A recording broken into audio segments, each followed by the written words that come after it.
UPSC GD 2025 के लिए मैं आपको कुछ स्कोर बढ़ाने के टिप्स देने आया हूं।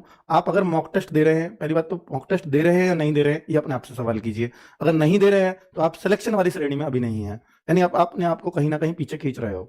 कोई भी बच्चा शायद ही ऐसा होता हो कि बिना मॉक टेस्ट के सिलेक्शन ले जाता हो। अगर कोई भी, मैं कहूंगा वो सिर्फ 0.1% होते होंगे, अगर होते होंगे तो वो काम जरूर करें जो 99.9% लोग करते हैं, और वो है कि अपनी तैयारी के बाद मॉक टेस्ट देना ही देना है। इस आदत को बना लो, क्योंकि इसके बिना सिलेक्शन नहीं हो सकता। ये मैं आपको लिख करके दे सकता हूं। और मैं आपसे कहूंगा कि आप उन गलतियों को अब देखो कि जो आप ये मानते थे कि मैं रीजनिंग में तो 19-20 ही करूंगा, तो मेरे रीजनिंग में 17 क्यों हुए, ये 16 ही हुए हैं, तो मेरी गलतियां कहां कहां हुई हैं। तो जब आप 19-20 का मादा रखते हैं तो आप जरूर जानना चाहेंगे कि मेरी गलत कौन कौन से क्वेश्चन हुए। उन 4 क्वेश्चनों में ये जरूर देखो कि अगर 16 ही सही हुए हैं कि 4 गलत हुए हैं, इन 4 में मेरी गलती से कौन से गलत हुए हैं। क्या मैं इनको सही नहीं कर सकता था?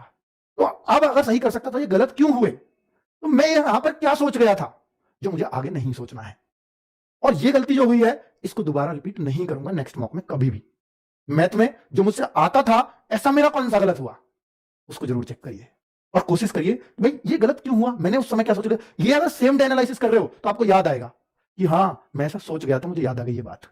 ये लेकिन उसी दिन याद रहेगी, अगर आप 2 दिन बाद चेक करोगे याद नहीं रहेगी। उस दिन हमें याद रहता है कि जब मैंने पेपर कर रहा था तो मेरे दिमाग में ये बात आई थी, तो ये बात आई थी, इस वजह से गलत हुआ था। तो अब मुझे वही करना है कि ये गलती, यानी मुझे ये कभी ऐसा नहीं सोचना जैसा मैं सोच गया था, और अगले टेस्ट में ये नहीं होने दूंगा। और जब आप ये बना लेते हैं अगले में ये गलती नहीं करूंगा, तो वहीं से आपका सुधरना स्टार्ट हो जाता है।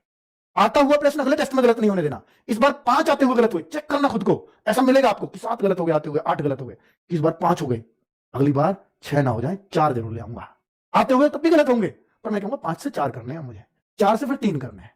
तो ये जो कोशिश अगर आपकी रहेगी, ये 100% आपको अच्छे स्कोर की तरफ लेकर के जाएगी। ठीक है, ये बहुत अनुभव से बातें बता रहा हूं बच्चों, ये ऐसे ही नहीं बोल रहा हूं कि एक दिन में आके कुछ सुना किसी से और बोल दिया, नहीं। ये आपको कहीं यूट्यूब पे मिलेंगी भी नहीं। ठीक है, क्या आप अपनी गलतियों पर काम करते हैं? जो मैंने ये सारी बातें हालांकि मैंने सेकंड पॉइंट में बोल दी हैं, कवर कर दी हैं, कि जो भी आपने गलत किया है ये आगे गलत ना हो, इसके लिए आपने क्या कोशिश की। या तो देखो कि मेरा ये फेवरेट चैप्टर था, ऐसा होता है ना कई बार कि भाई मेरा ये फेवरेट चैप्टर था परसेंटेज मैथ्स में, और मैं ये पूरा एश्योर्ड हूं कि मैं परसेंटेज से कभी क्वेश्चन गलत नहीं होने दूंगा, मैं एश्योर्ड हूं। तो फिर ये परसेंटेज का गलत क्यों हो गया? अच्छा, तो इसमें ये गलती की थी, यानी ये चीज मेरी ये टाइप अभी वीक है, इसको मुझे थोड़ी प्रैक्टिस और कर लेनी चाहिए। ये होती है अपनी गलती में प्रैक्टिस।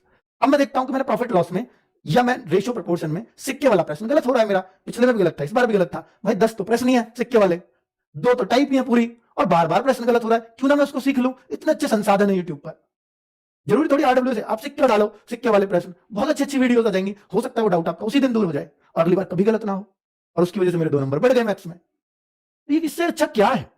आप गलतियों पे काम करना शुरू करोगे ना, तो आपका स्कोर 100% बढ़ना शुरू हो जाएगा।